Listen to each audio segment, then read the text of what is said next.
Welcome to yet another episode of our life quest. As I had promised in the past episode, I had promised that I will be taking you through how I started my business with zero budget. And I'll be taking you through the different steps that I followed in starting your business from zero. Number one, I did the business registration and documentations myself. Through the company registration in my home country. So I just went online and then did the whole registration of the documentation, any requirements and compliance. I submitted it online. And then there is another body that is our tendering body. So in order for you to start doing some contracts in Botswana, you need to have met or satisfied the body for tendering. So I did that as well online. The licensing with appropriate local authorities, I did both for the supplies business and the waste management, and they do the same, just like the company registration one. And then there's the second thing that I did, because remember those ones are done without any money because you just do it online and you fill in the forms and then you supply any other supporting documentation they need. For number two, I borrowed resources. How did I borrow resources? I borrowed my mom's residential room. I used it into my own business space. So the authorities came, they do their inspection there, and then they give me the licenses through using that room in my mother's residential house. Then I borrowed my aunt's truck because I needed it in terms of doing the waste management licensing. So that's the truck that I used. But with time, when I made more money after tendering and getting the contracts myself, because by then I leased people's trucks in order to carry out the jobs that I had won.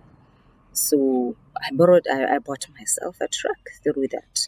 And that would be the truck that will follow in the next clip.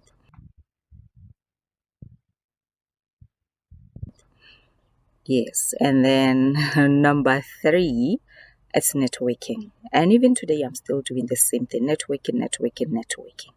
I networked with the officials of the different offices so that I can know the compliance and the requirements in meeting the needed levels for my business. So basically, I would come to them, and most of them nowadays, when I will knock into their doors, they just easily help. And then under the networking part also, I did join the business communities. That's where mostly I got my business leads, and they were also teaching me about how they overcame the challenges that they were experiencing, especially the ones who were in the same business as me or who were just doing the whole different businesses, and they would refer, what they couldn't do to me. And then I did collaborations. I collaborated with the other companies, so that when I'm taking out, because I remember there was one contract that I did for more than 27 clinics to collect waste in their areas. And my truck was not sufficient to just carry out the whole. So I collaborated with someone, and then the last thing that you can also do is subcontract. If you are tendering, you don't have resources, subcontract somebody, and then once you subcontract them, you'll be able to tender.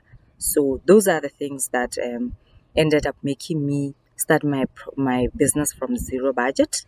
And as you can see, I didn't spend anywhere much money, because I think I spent less than $10 to set up all those things. And today my business is up and running. And I'd like to say thank you very much to all the people who have subscribed, supported my business. And I'd like to say to everybody, please do subscribe. Those are a bit of my dogs.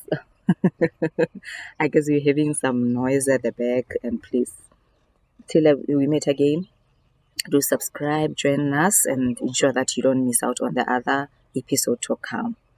So tune in to see how I did my house throughout a constrained budget. Till we meet again, I like to say to you guys, thank you for joining my tribe, and bye. I tried so hard and got so far.